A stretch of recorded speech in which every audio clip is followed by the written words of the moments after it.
السلام علیکم ورحمۃ اللہ وبرکاتہ۔ میرا آج کا ٹاپک جو ہے جس کا میں نے انتخاب کیا ہے وہ ہے سب سے بڑا وظیفہ۔ جب سے یہ دنیا قائم ہوئی ہے انسان کسی نہ کسی مصیبت میں، تکلیف میں، پریشانی یا بیماری میں مبتلا رہتا ہے، اور قرآن مجید اللہ کا جو بڑا احسان اور نعمت ہے ہم پر، اس میں انبیاء کرام کی بعض ایسی دعائیں شامل ہیں اور رسول اللہ صلی اللہ علیہ وآلہ وسلم کی دعائیں شامل ہیں جس کے ذریعے ہم اللہ تعالیٰ سے مدد مانگتے ہیں۔ نو ڈاؤٹ ان دعاؤں کا بہت بڑا اثر ہے۔ ان دعاؤں نے قبولیت کی راہیں دیکھی ہوتی ہیں، لیکن ہم انسان چونکہ بہت کمزور ہیں اور چاہتے ہیں کہ جادو کی ایک ایسی چھڑی ہو جسے ہم گھمائیں اور ہمارے وہ مصائب اور تکالیف اور پریشانی جو ہے وہ دور ہو جائیں۔ جیسے جیسے لوگوں کی مصائب تکلیف زیادہ ہوتی جاتی ہے تو آہستہ آہستہ وہ اپنے رب کے قریب ہوتا جاتا ہے، اور وہ جب 1 2 3 وظائف کرتا ہے اور اس کے بعد اسے لگتا ہے کہ میری یہ تکلیف نہیں جا رہی، تو وہ اس تگ و دو میں رہتا ہے کہ کوئی ایسا وظیفہ مل جائے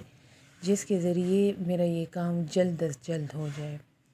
بے شک ان وظائف کا جو ہمارے پیغمبروں کے منہ اطہر مبارک سے نکلی ہوں اور رسول اللہ نے جو دعائیں ہمیں بتائی ہیں ان کا بہت بڑا اثر ہے ہماری زندگی میں، اور ان کی تاثیر بھی بہت زیادہ ہے۔ لیکن اللہ رب العزت ہر کام کو اپنے وقت پر اور اپنی مرضی کے مطابق کرتا ہے۔ ہم اللہ کو مجبور نہیں کر سکتے کہ یا اللہ یہ کام ابھی اور اسی طرح اور میری مرضی کے مطابق ہو۔ ظاہر ہے ہم اللہ تعالیٰ کی حکمتوں کو نہیں جان سکتے۔ جہاں ہم ان تمام وظائف کو پڑھتے ہیں، انہیں کرتے ہیں، تو اس کے ساتھ سب سے بڑا ہتھیار جو مجھے نظر آتا ہے اور میری یہ ادنیٰ سی رائے اور مشاہدہ ہے کہ اللہ تعالیٰ سے باتیں کرنا۔ اللہ تعالیٰ سے باتیں کرنا مجھے دنیا کا سب سے بڑا وظیفہ لگتا ہے، کیونکہ ہر انسان اپنی زبان میں ہی زیادہ تر دوسرے بندے کو اچھے سے اپنی بات کو سمجھا سکتا ہے۔ ہم اس دنیا میں آئے ہیں اپنی آخرت بنانے کے لیے، تو اگر ہم دنیا کے یہ روزمرہ کے کام جس کا کرنا ہم پر لازم ہے اور جس کے بغیر ہمارا کوئی چارہ ہی نہیں ہے، اگر ان تمام کاموں کو ہم اپنے رب سے منسوب کر دیں اور ان میں اللہ کی مدد مانگیں، اور ظاہر ہے اس کے ساتھ ہمارا اللہ کے ساتھ رابطہ اتنا مضبوط ہو جائے گا۔ ظاہر ہے جس سے بندہ پیار کرتا ہے، جس سے محبت ہوتی ہے اور جس کے ساتھ بہت زیادہ باتیں ہوتی ہیں، تو اس کے ساتھ ایک خاص رشتہ انسان کا یا کسی بھی بندے کا بن جاتا ہے، اور پھر وہ کبھی بھی نہیں چاہتا کہ یہ بندہ جو مجھ سے اتنا کلوز ہے تو اسے کسی قسم کی کوئی تکلیف یا پریشانی کا سامنا پڑے۔ ہمارے نبی کریم صلی اللہ علیہ وآلہ وسلم نے صبح کے اٹھنے سے لے کر رات تک سونے تک ہمیں تمام دعائیں سکھا دی ہیں، اور مختلف لوگوں کے گھروں میں یہ مختلف کتابیں جو ہیں مختلف شکل میں پڑھی بھی ہوتی ہیں، لیکن بہت کم ہی بدنصیبی سے میں یہ کہنا پڑے گا کہ ایسے لوگ ہوتے ہیں جنہیں یہ دعائیں یاد ہوتی ہیں یا جو ان کا اہتمام کرتے ہیں۔ اگر ہم یہ بھی نہیں کر سکتے تو صبح اٹھتے ہی اگر ہم اللہ سے مدد مانگے اور اللہ سے باتیں کرنا شروع کر دیں، اور ہر وقت یہ سوچے کہ اللہ ہمارے ساتھ ہے، وہ ہمیں سن رہا ہے، اور اپنا ایک ایسا رشتہ مضبوط کر لے، یا اللہ مجھے نہانا ہے، یا اللہ مجھے پاک کر دے، یا اللہ میں نے نماز پڑھنی ہے مجھے اچھی نماز پڑھا دے، یا اللہ میں نے ہانڈی پکانی ہے، یا اللہ اس میں برکت ڈال دے، اس میں ہمارے لیے طاقت ڈال دے تاکہ ہم اچھے سے تیری عبادت کریں۔ یا رب العالمین میں نے یہ ناخن کاٹنے ہیں، بے شک ناخن میں نے کاٹنے ہی ہیں، لیکن یا اللہ یہ میں اس لیے کاٹ رہی ہوں کہ یا اللہ اس میں کیونکہ تیرا حکم ہے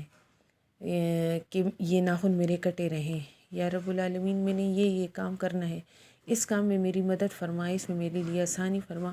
یا اللہ میرے یہ تمام کام ہو بھی جائیں اور یا اللہ میں نہ تھکوں، یا اللہ مجھے اس چیز میں پریشانی ہو رہی ہے، یا اللہ میری یہ پریشانی دور فرما، تیرے سوا کوئی نہیں کہ میری یہ پریشانی دور فرمائے۔ یا اللہ میرے بچے اسکول گئے ہیں، یا اللہ میرے بچے کالج گئے ہیں، یا اللہ میں اسے تیرے حوالے کرتی ہوں، یا اللہ میرے بچوں کو خیر سے گھر لے آ، یا اللہ میرے بچوں کو ہر دکھ پریشانی بیماری سے بچا۔ یا رب العالمین اس طرح سارا دن ہم اللہ سے، یہاں تک کہ کیونکہ ایک حدیث بھی ہے جس کا مفہوم کچھ یوں ہے کہ اگر کسی کو تسمے کی بھی ضرورت ہو تو وہ بھی اللہ سے مانگے۔ تو اگر ہم اپنی صبح کا آغاز ہی اسی طرح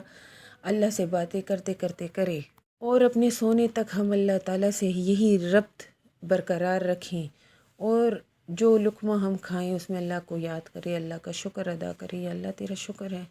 کیونکہ بہت سے لوگوں کو ہم نے دیکھا ہے کہ لقمہ منہ میں رکھتے ہیں لیکن وہ اس سے نکل نہیں پاتے، اور اسی وقت اس کی جان نکل جاتی ہے۔ کسی کو پتہ نہیں کہ ہمارے پاس کتنا موقع ہے۔ قرآن میں جگہ بجگہ اللہ تعالیٰ نے فرمایا ہے کہ جب موت کا وقت آئے گا تو اللہ تعالیٰ سے یہ لوگ کہیں گے کہ کاش مجھے ایک اور موقع مل جائے تاکہ میں جہان میں جاؤں اور اپنے لیے کچھ نیکی کماؤں۔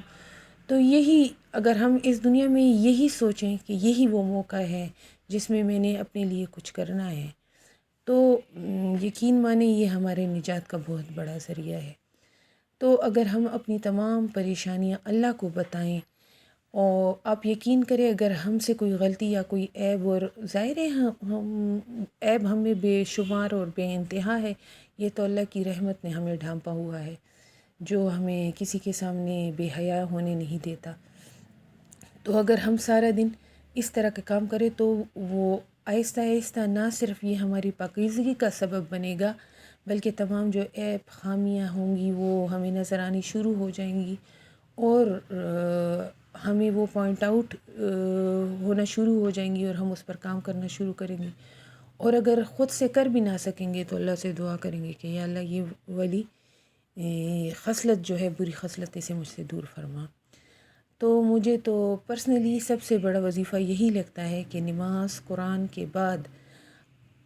اللہ تعالیٰ سے صبح ہوتے ہی اللہ کے ساتھ ربط رکھنا چاہیے، رات کو سونے تک، ہر لمحہ، ہر لحظہ۔ تو جو بھی ایک دو بندے کے درمیان ایک ایسا ربط ہو جس میں ان کا ہر ٹائم ایک دوسرے کے ساتھ ایسا کنیکشن ہو کہ وہ ایک دوسرے سے دور نہ رہیں، تو میرا نہیں خیال کہ وہ دوسرا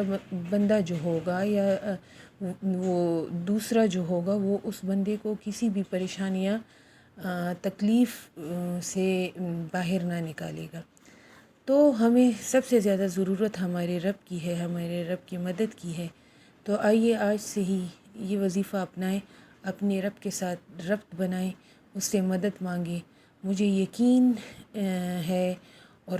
مجھے اس پر ایمان ہے کہ اللہ تعالی ہمارے تمام پریشانیوں کو ایسے ہی ختم کر دے گا جیسے بچپن میں ہم کسی سلیٹ پر کوئی چیز لکھتے تھے اور اسے فوم کی مدد سے یا کسی بھی